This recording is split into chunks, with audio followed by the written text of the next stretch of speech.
Hey, Corey, with the hours you guys get in the summer, give us an idea. What is a typical normal week as far as like what you get for hours with the team? Will do. Appreciate that question. First and foremost, thankful to be here in front of you guys. I know I don't get to spend a ton of time with you all across the year, but in the time that I do, I'm grateful to be able to share a little bit about what we do. So in terms of a typical week, we get 8 hours in a week, right? And of those hours, 2 of those are devoted to football. So from an SEC standpoint, I get 6 hours with those guys. The week breakdown, we train Monday, Tuesday, Thursday, Friday. Wednesday is a recovery day, regen day. So that's what we'll be doing today. But of that, our training sessions, we go about 90 minutes. And then on Tuesdays and Thursdays, we do our OTAs. So that's, essentially a glorified indie period of football, working on some technical things with the guys. And throughout June, we'll do that. And then July, when the coaches leave out of here, the players will lead those things. So that's what the week looks like. We have optional hours for the guys as well. Like, it's nothing that is mandated to them, but if they want to come in and get some extra work, we'll open up the weight room on a weekend on Saturdays as well. Hey, Corey, Brian Christopherson from Husker 24/7. What's the biggest difference you see in year 2 of working with the guys to when you first got here, now that maybe they have a better understanding of what you're asking of them? Yep, appreciate that question, Brian. I think one of the major things is confidence, right? Year 1 was a lot of convincing them or getting them to believe in themselves that they were good enough to win. In year 2, I believe that they know they're good enough to go and win. Aside from that, where in year 1, it was a lot of building the culture, right? As coaches, showing them what we wanted. But now going into year 2, they have a very thorough understanding of that culture and what the standard is. And we look for it to now be more player-led, right? Pushing those seniors, those upperclassmen to be leaders, not only in their position groups, but across the team. And then really teaching those young guys what it means to be a Husker from a culture standpoint, and understanding the standard of work, the quality of work that it's going to take for us to go out there and win in the fall. So that's a big difference in year 1 and year 2, just their confidence in themselves that they're good enough to go out there and win. And, winning in the fall, it begins now. It began in the winter with training. We put those guys through tough situations so that when they get in those tough situations in the games in the fall, that it won't be the first time that they've seen that. Corey, this is Steve Sipple from Husker Online. Do you hear any kind of repeated things from the players about what they like about the new weight room? Do you hear themes from the guys about what they like? Not necessarily themes. I think those guys are really grateful to be in that facility. For a lot of those guys, it's been in the works, now for some years. And to see that building be completed, to see that facility be completed, and them to finally have the ability to train in there, they're grateful for that opportunity. But with that, just the resources that they have at their disposal, right? In that new facility, it's great that now everything is in one place. It's a seamless flow when you think about training, when you think about nutrition, when you think about recovery. Everything is right there. That they're not having to go this place to eat, but then this place to get in the cold tubs and the hot tubs, and then this place to go and train. From their locker room, everything is a few steps away. So I think that's a big thing with them, is just the flow and ease of route that they take in terms of their preparation and their processes. Like, everything is right there for them. Could you call that an advantage?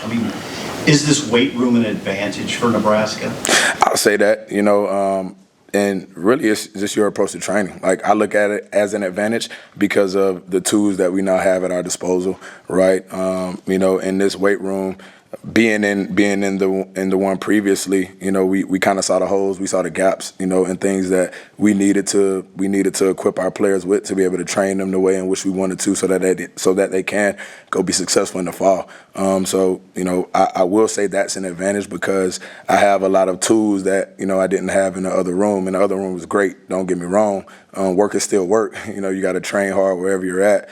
But us having access to different machines, us having the ability to train more guys, right? Our roster's getting bigger. We have 145 guys, and just the ability to have the space to train the athletes where they're not on top of each other. They have adequate access to equipment where we can get a large group in there, and we can train them as a large group, and then we can get a small group in there, and they have access to the space so that they can get the training that they so well deserve. Corey, I'm Rick Ruggles with Huskers Illustrated. Can you get 145 guys in there at once? Can I? Yes. Do I? No. Fridays during the summer, we take a team approach to our training, and that's the only day we do it. I don't like groups that big because I'm very big on the details, right? And I want the guys to have eyes on them. I want them to be coached. I want them to be corrected. So I don't love to have that big group in there. But at that same time, we play football as a team. So on Fridays, we'll bring the veteran players in as one group. The incoming freshmen, I don't bring them in at the same time in the weight room, but we meet and do whatever post-lift conditioning is that day. We'll meet as a group for that. For example, on Fridays, we run the stadium. We run Memorial, and we do that as a team, right? Because I want the seniors to see the freshmen. I want the freshmen to see the seniors. But in terms of getting them in the weight room, those incoming guys aren't as far along, right?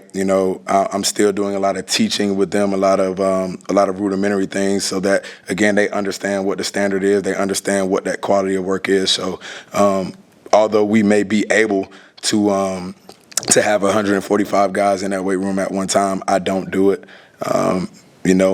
We got to get to a place where everybody is able to get the quality of work that they need to go out there and help this team win football games in the fall. So I don't do that a ton. Hey, Corey, Sam McEwen from the Omaha World-Herald. Obviously, everybody in your field is knowledgeable and has a skill set, and yet I'm sure over a period of time you've been able to kind of see what separates a good strength coach from a great one. As you kind of continue to develop yourself, what's the separator in an average strength coach at this level and the very, very best? Humility, right? Understanding that you don't know it all, right? And always seeking to gain knowledge from other people, right? And I can say that one thing about me, right? Like I don't have an ego. I know that I don't know everything. I do, I was blessed to have really good mentors coming up in the field and really good mentors still now within the field. I can pick up the phone and call a number of coaches if I ever have a question about anything that I'm unsure. And I also have a staff around me, that I believe is a lot smarter than me as well. You hire people that are great at the things that you're not. I don't need everybody in the weight room to be just like me, where, everybody is very strict on the details and strict on the discipline things, right? You guys will talk to a couple of other people today just in the health and wellness department, right? Like Mitch is the best guy at sports science, right? Like I'm not that. So what do? I bring Mitch in here so he can run that department. Kristen, she's the best at nutrition, right? Is that me? No, I know enough about it to be able to communicate an effective message to my athletes, but I resort to Kristen on those things. So I think, when you're looking at from good to great from a strength coach standpoint, it's not only continuing to seek knowledge, but understand what you're not good at, and then going out and getting people that are the best at that and making them a part of your program. Is there a lift or a set of lifts that you consider to be core and sort of defining in developing your athletes? Yeah, and I mean, you guys may have seen, like we follow closely the hierarchy of athletic development, right? Where it's work capacity at its base, strength, explosive strength, reactive strength, and speed, right? So when we look at those qualities, how we develop those is a little bit different, right? I look at for our strength-based movements, right? That's our squats, our presses, our deadlifts, posterior chain movements. When I look at our power or explosive strength movements, that's our Olympic lifts. We clean, we snatch, we jerk. We also throw different implements such as med balls, things of that nature. From reactive strength, you're looking at your different plyometric variations. You're looking at, your different jumps. And then from a speed standpoint, like we're getting out there and we're running fast. So, every quality of athleticism, it does require a different mode of training or a different exercise. So all of those are staples within our program. And when you're looking into our program, right, the volume at which we perform, given things depends on where those guys are at within our program. Hey, Corey, this is Steve Mark with Rivals. When you look at the offensive line position specifically, when you first got here to where they are at right now, what was the plan and how have you seen them kind of achieve that? This game of football, especially the style in which we play, it starts in the trenches, right? Like those guys have to be strong, they have to be stout, and they have to be well conditioned. So my ultimate responsibility, right, is to, not only ensure that these guys are healthy, but to give the coaches what they need on that field to play. So myself, Coach Rule, we sit down, like Coach Donnie and Coach Coolin, they're in the weight room every single day, like they're watching those linemen train. And, I'm in constant communication with him, like, hey, Coach, what do you see? What do they need to improve at? The good thing about my staff is each assistant is kind of responsible for a position group, right? And within that, they go and they meet with those coaches at the position groups and they ask the questions, right? What do you see your group not being as effective at? And then we bring all of that information back to the table and we figure out, hey, how can we attack that from an S&C standpoint so that we're giving the coaches what they need, we're training the players up how they need to be trained. And with that group in particular, right, like I said, got to be strong, got to be well conditioned, got to be able to move, got to be able to bend, right? So our program signifies that. Always going to train in a full range of motion, right? Be strong there because on a field of play, you're going to find yourself in some awkward positions. But you also got to be able to move those guys out of the way up front, right? So, as you look at the game of football, anything that we can do in the weight room to train the qualities that are going to allow them to be effective at their job on the field, we're going to do that. Corey, Mitch Sherman from The Athletic. What's the level of effort that you put in coordinating with Mitch and Kristen and recovery and medicine so that you guys are on the same page? How much time do you spend with that, and what's the process? What does that process look like? Right. That's a lot of my time, really the majority of it. When I look at our health and wellness staff, I think about it like an F1 team, right? Like that's a high performance vehicle. And you have different constituents who are responsible for a different part of that vehicle, right? And that's their sole responsibility for that aspect of that vehicle to perform at a high level. And if one part isn't, then, that car isn't going to have the ability to win that race. That's how I kind of look at us. Right. Each department is responsible for a specific aspect of these guys' health and wellness. And if one of us aren't, performing at a high level, then that athlete can't perform at the highest level. So, our collaboration is ultimately, the thing that we have to be on point with. Mitch's office is in the weight room right next to mine. Kristen's office is just around the corner from mine. Chris and Drew, their offices, a few steps down the hallway. So when you look at not only S&C, but sports science, nutrition, athletic medicine, rehab, right? Like we have to be on the same page. We communicate daily. Every week we meet and we go through every single athlete, right? Where are they at in terms of progression and body composition, in terms of strength? Where are they at with respect to, maybe some lingering injuries, things of that nature? And then we all develop a plan to stay on top of that so that issues that may pop up, especially now during summer training, right? Like we don't want those to be issues during fall camp. We don't want those to be issues during the season. So that collaboration between myself and those directors of all those other departments, right? It has to be of the utmost importance because if not, like we're not going to be able to put the best product out there in that field. And, our kids deserve that.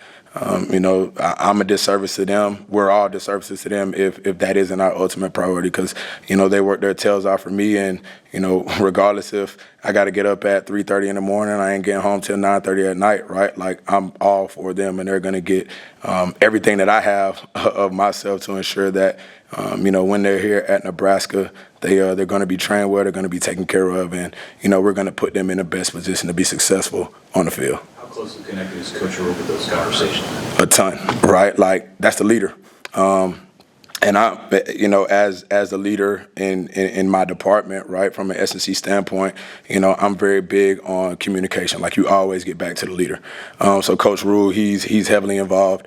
When we sit and have those meetings, Mitch, he does a ton with respect to making sure those notes are taken very precisely, and then all of that information is communicated to coach because he needs to know everything that's going on with these players. Not only from the standpoint of him being a head coach, but also it's like, hey, we need to know if there are any adjustments that need to be made, especially as we go throughout the summer, going into fall camp, going into the season when we're looking at practices. Like if Coach Rue doesn't know that information and he doesn't understand, how, he may need to adapt things, or if he needs to contact a parent, and get on the phone with them, so he is very much an intricate part to that communication, and we make sure that anything that's discussed on this ground floor makes it all the way up top to him. Hey Corey, Luke Mullen from Lincoln Journal-Star. Can you kind of detail how the players' training workload might change from now to fall camp versus during the season as well? Right. So when you look at summer training, it's kind of broken up into two phases, right? We have this phase in June, and then we get a little bit of a blow. They get a little bit of a blow around 4th of July, and then we come back and we have that period right before camp. So the period in June, the weight room volume is a little bit higher, right? We're more focused on max strength at that point and making sure that these guys are very well conditioned. When you get into July, right, the weight room volume comes down a little bit as the volume on the field goes up, right? Because at that point, we got to make sure that they're ready and able to sustain what we're going to ask of them in fall camp. So our sprinting volume goes up, our running volume goes up, out there on the field. Weight room volume comes down just a little bit because as we transition into fall camp, right, like they got to be ready to go and attack day one. In July, that's when we do a lot of our testing, from a weight room standpoint, from a conditioning test standpoint. So June is a grind, July is as well, but we back off on the weight room a little bit from a volume standpoint, and we up it on the field a little bit more from a running volume standpoint going into July. And then when we get to fall camp, right, football is the main thing, We still train. I don't believe in the word maintain, right? You either getting better or you getting worse. So we're still going to train, but the volume at which we do some things takes a little bit of a regression as we add more volume to the athlete from a football standpoint. Hey, Corey.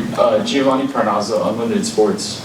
How do you go about developing a level of trust with new players that come into the program when there's just so many guys that you're communicating with every day? Right. I think authenticity, like they can see that. They can see when you genuinely care about them. I don't go on the road recruiting, but I'm heavily involved in that process when they're here on campus. They not only meet with me and Mitch and our staffs with respect to a presentation standpoint, but, I'm at the dinners, I'm at the lunches, I'm around them all the time, I'm around their families. And ultimately, right, like, when I get them in, like I sit them down, I meet with them one-on-one. I get to learn more about them and who they are as people. Because, if they don't trust you, then, they're not going to work as hard as they can for you. So that is very important to me that they understand, Coach Campbell is going to push us hard, but he's pushing us hard because he cares about us, right? He has our best interests in mind. So I think trust is, that comes before anything, because it's hard for me to tell a kid what to do if they don't understand that, he's telling me what to do because it's going to mean more for me later on down the road. I might not see that now, but Coach Campbell sees it. So trust, without trust, you don't really have anything. So I have to build that relationship and solidify that relationship on the front end. And I think if you ask any athlete in that building, they'd say, Coach Campbell, trust us, we trust him, and they know that I care about them. And because they know that I care about them, those kids, they work their tails off for me. How does the amount of in-depth research and analysis that you guys have now help you maintain that level of trust with those athletes? Because you can show them the data and the statistics and kind of why you're doing the things that you're doing. Right. Like when these kids, sign their NLIs to come and play football here, they're not coming here to be power lifters. They're not coming here to be weightlifters. They're coming here to be elite football players. And that's an approach that we take to our training, right? Like, we assess the kids a ton. Why? Because it helps me make sure that I'm aiming at the right target. Mitch does a great job with respect to keeping me checked and balanced to make sure that I am giving them what they need, more specifically and individually as an athlete, to help maximize their abilities on that field. So, from those assessments, we can see, hey, are you as strong as you need to be? Are you as powerful as you need to be? Are you as reactive as you need to be based on the position that you play? And if you're not, well, then I have to go back into my programming and look at making adjustments so that we make sure we're on the right track. And because of that, like, we sit down and we talk to our athletes. Like, we don't test, we don't train, we don't do anything unless we communicate the whys. And, I think they respect that a ton because, I'm not just asking you to put, 75, 80% of your max on your back and tell you to squat at 8 sets of 5, right, if it doesn't have a meaning behind it and it's not going to make me a better football player, right? So we educate our guys on why we do what we do. They know going into the session why we're doing what we're doing, and as a result, we get more intent out of their training because they know it's going to benefit them. Do you get a general sense about where this team is at physically in comparison to where you were at a year ago at this time? Yeah, all encompassing, right? We're bigger, we're stronger, we're faster, we're more lean.